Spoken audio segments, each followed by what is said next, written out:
They said the land was cursed, but what they did to her that night was far worse than any curse. Eliza Thorne, 23 years old, a city girl who came back to a forgotten western town to find her family's roots.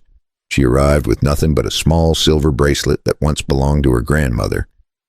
The sky was pale gray, the wind heavy with dust, and every face she met looked at her like she had carried death in her pocket.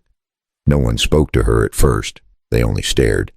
Then whispers spread through the crowd. The silver glint on her wrist caught the last light of day, and an old woman gasped, pointing with a shaking hand. "It's the cursed one." She brought it back. Before Eliza could even ask what they meant, a man grabbed her arm, then another. Rough hands pulled her toward the center of the field. Her cries mixed with the sound of cattle bells and barking dogs. The air was thick with panic. "Please, let me go. I don't even know what you're talking about." But they didn't listen. Fear never listens. They dragged her to an old wooden cross in the middle of a dead wheat field. The cross was splintered, wrapped with torn rope, and marked with soot from old fires. The villagers tied her wrists, binding them tight until her fingers went numb. Someone began mumbling a prayer. Others crossed themselves, and one man poured salt in a circle around her bare feet. The wind picked up. Dust cut across her face. Her hair whipped wild in the cold.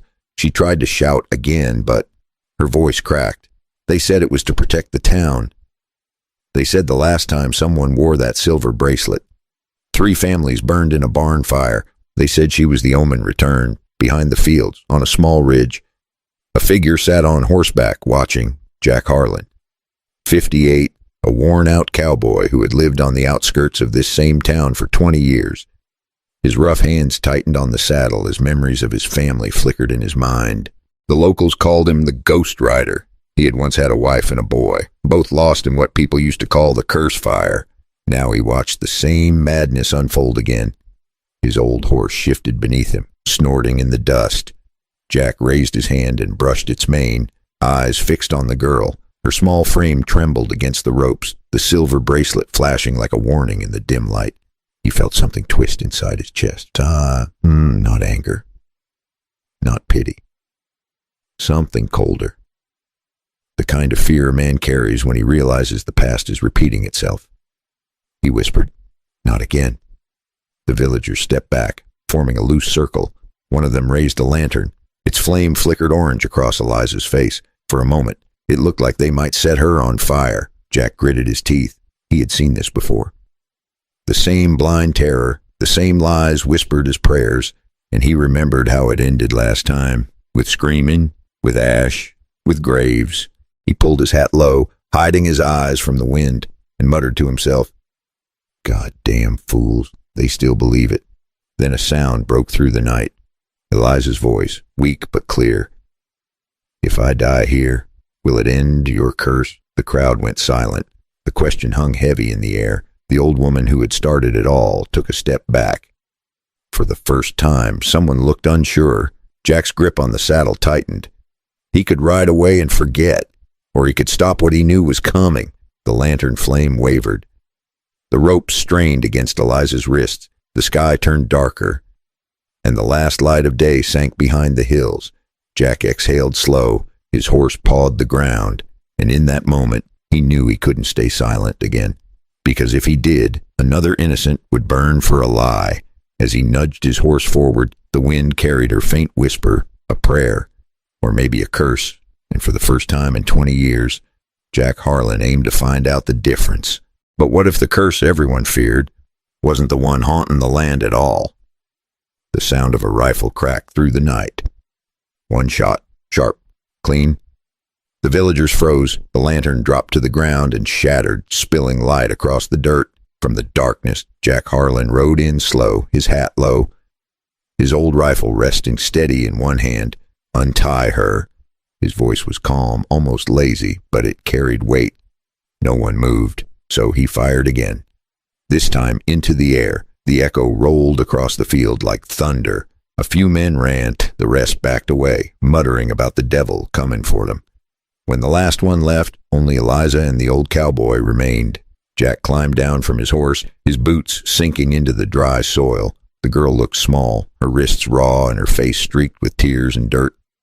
He muttered, Never thought I'd play hero again. He pulled out a knife, cut the ropes, and caught her before she fell. Easy now, he said softly. You're safe. She tried to stand, but her legs gave out. He lifted her, placed her on the saddle, and led the horse toward the canyon road. The sky was darker now, heavy with wind. They reached a small cabin hidden behind a line of pines. Inside, the air smelled of smoke and leather. Jack wrapped her in a blanket and poured water from a tin cup. Eliza's voice came out broken. Why did they do that to me? Jack didn't answer right away. He stared at the bracelet still shining on her wrist. People get scared, he said. And when they're scared, they need someone to blame. Her breath grew shaky, her hands clutching her side. Pain twisted across her face. Then she whispered something strange, barely a breath. Go deeper. Make it quick inside. Her voice faded into a sob. Jack's eyes narrowed at the silver bracelet. Jack blinked, unsure if she was awake or talking nonsense from the pain. Still, he reached out, set his rough hand on her shoulder. You'll be all right. Kid, you just need rest. For a moment, her eyes met his. There was fear in them, but also something else. Trust. He saw flashes of another time, his own daughter, crying by the fire, asking him why people called them cursed. He swallowed hard, pushed the memory down, and adjusted the blanket around Eliza. Outside, the wind rattled the window. A loose shutter clapped against the wall like a heartbeat. Jack sat back in his chair, staring at the dying flames. He knew this wasn't over, because the girl wasn't the only one haunted by that bracelet. And when dawn came, he'd have to choose whether to bury the past or finally dig it up. The next morning came slow and gray, the kind of morning that smelled like rain and regret. Jack stepped outside, coffee in one hand, eyes scanning the ridge. The world was quiet, almost too quiet. Inside the cabin, Eliza sat by the fire, turning the silver bracelet over in her hands like it held every answer she wanted. Who's S. Crow? She asked. Jack turned. The name hit him like a cold wind. Silas Crow. He said, used to own that old farm you were tied to. She frowned. So he's real. Real enough, Jack replied, and trouble enough too. By noon, they were riding out. The fields stretched wide and empty, broken only by the sound of the wind scraping through dry grass. Jack didn't talk much. He never did, but he kept one hand near his gun, just in case. They reached the farm. The place looked forgotten, the barn roof half gone, the windmill leaning, the air still carrying that burnt smell of old tragedy. Eliza slid off the horse and walked toward the porch. Something creaked inside. Stay close, Jack said. An old man stepped out from the shadow, white beard, eyes sharp as a hawk. Silas Crow. You shouldn't have come back here, Silas said. Jack's jaw tightened. Maybe you should have told folks the truth 20 years ago. Silas laughed, low and bitter. Truth don't feed a town, cowboy. Fear does. Before Jack could answer, two men came from behind the barn. Farmhands, rough and nervous. One carried a shovel, the other a short blade. Looks like you brought friends, Jack muttered. The fight was quick and dirty. Jack swung first, fist catching the taller man square on the jaw. He grunted, old bones creaking, but his aim stayed steady. Eliza grabbed a wooden stick, swung it hard, and missed, but it scared the second man long enough for Jack to knock him down. When the dust settled, Silas stood frozen, breathing heavy. Eliza noticed a book on the porch, its pages yellow and brittle. She picked it up, a diary. Inside were words that changed everything. The mine collapse, the lies, the townsfolk who covered it up by inventing the curse. Eliza's hands trembled as she read aloud. It was no curse, just men too afraid to face their own mistakes. Her bracelet wasn't evil. It was a gift for a lost child. Jack stared at the page. The truth hit him hard. His family had died in that same mine, and all these years, he'd blamed ghosts that never existed. Eliza touched his arm gently. It wasn't your fault, she said. For the first time, he didn't argue. He just looked at her and nodded.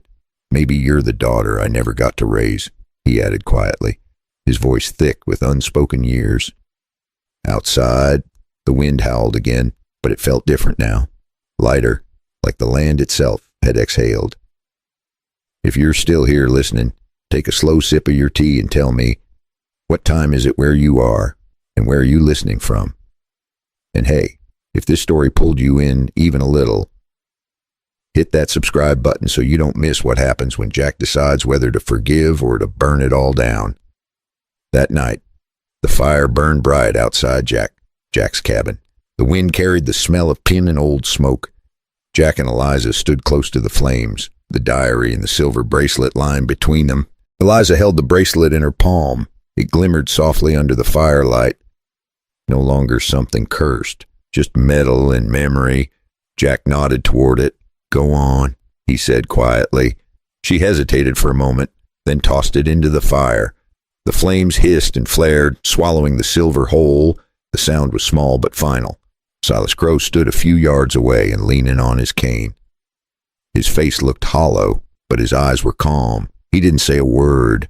When the bracelet was gone, he simply turned and walked into the darkness. Maybe he was ready to disappear with the lie he had lived for too long. Eliza watched until he was gone. Do you think he's sorry? She asked. Jack poked the fire with a stick. Some men are sorry too late, he said. For a while, they just sat there, no words, just the sound of the fire and the wind running through the trees. Then Jack looked at her and said, You ever ridden a horse before? She smiled faintly. Not unless you count carousels. The next morning, Jack saddled his old horse and brought out another one that hadn't been ridden in years. Its fur was dusty, its eyes patient. You'll learn on this one, he said. He helped her climb up, steadying her with one hand. As she found her balance, he walked beside her, one hand on the reins.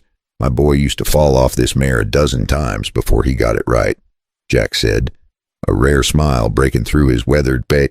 My wife used to ride here every morning, he said. Our boy would chase her down the fence line, laughing so loud the birds would stop singing.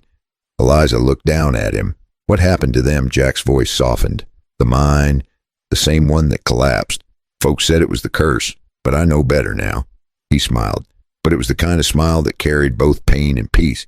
Guess I just needed someone to remind me that life keeps moving, even after it kicks you flat. The horse took another step forward. The morning sun cut through the fog, warm and golden. Eliza laughed as she almost lost balance, and Jack caught her arm. For the first time in years, he laughed too. But deep inside, both of them knew the past wasn't done with them yet. And what waited beyond that sunrise might be the hardest truth of all. The sun rose soft and golden across the valley. The world that once felt cursed now looked almost gentle. Eliza and Jack stood by the fence, watching the horses graze in the distance. The old boards creaked under Jack's boots as he leaned forward, hands resting on the rail. You think you'll stay? He asked. Eliza smiled. For a while. Someone's got to keep you out of trouble. Jack chuckled. That low cowboy laugh that came from deep in the chest. I guess that means I'm stuck with you then. For a moment, silence took over. Only the sound of wind, the rustle of grass, and the quiet rhythm of life starting again. Jack turned to her.